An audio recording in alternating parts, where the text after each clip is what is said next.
Indian super ലീഗിൻ്റെ 11ാമത്തെ സീസണാണ് ഇപ്പോൾ പുരോഗമിച്ചു കൊണ്ടിരിക്കുന്നത്.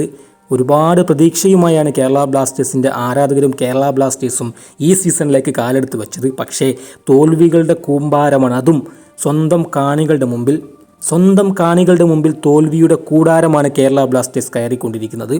വീണ്ടും കൊച്ചിയിൽ പരാജയപ്പെടുമ്പോൾ ഈ സീസൺ എത്രമാത്രം ശോകമായിരിക്കുന്നു എന്ന് പറയാൻ കാരണം മികച്ച അറ്റാക്കിംഗ് താരങ്ങൾ കേരള ബ്ലാസ്റ്റേഴ്സിനുണ്ട്.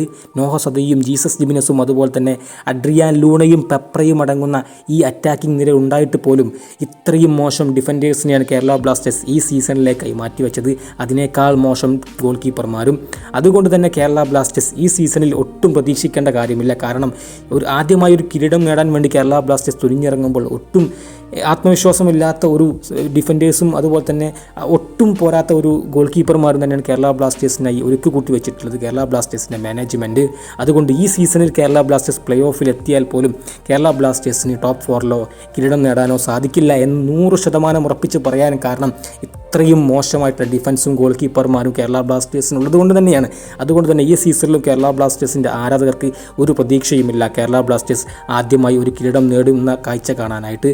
അതുകൊണ്ട് ഇനി അടുത്ത സീസണിൽ എന്താകുമെന്ന് നോക്കാം എന്ന മട്ടിൽ തന്നെയാണ് കേരള ബ്ലാസ്റ്റേഴ്സിൻ്റെ ആരാധകർ. കാരണം തോൽവിയുടെ കൂമ്പാരമാണ് കേരള ബ്ലാസ്റ്റേഴ്സ് ഇപ്പോൾ പേറിക്കൊണ്ടിരിക്കുന്നത്. അതുകൊണ്ട് ഒട്ടും പ്രതീക്ഷയില്ലാതെ ഒരു സീസണിനെയാണ് കേരള ബ്ലാസ്റ്റേഴ്സിൻ്റെ ആരാധകർ അഭിമുഖീകരിച്ചുകൊണ്ടിരിക്കുന്നത്. അതുകൊണ്ട് തന്നെ കേരള ബ്ലാസ്റ്റേഴ്സ് മെച്ചപ്പെട്ട പ്രകടനം കാഴ്ചവെക്കണമെന്ന് ആരാധകർ പറയുന്നു. പക്ഷേ ഇത്രയും ശോകമായിട്ടുള്ള ഡിഫൻഡേഴ്സും ഗോൾ കീപ്പർമാരും കേരള ബ്ലാസ്റ്റേഴ്സിൻ്റെ കുഴി തോണ്ടിക്കൊണ്ടിരിക്കുകയാണ്. അതുകൊണ്ട് കേരള ബ്ലാസ്റ്റേഴ്സ് ശക്തമായി തിരിച്ചു വരുമെന്ന് പ്രതീക്ഷിക്കാം.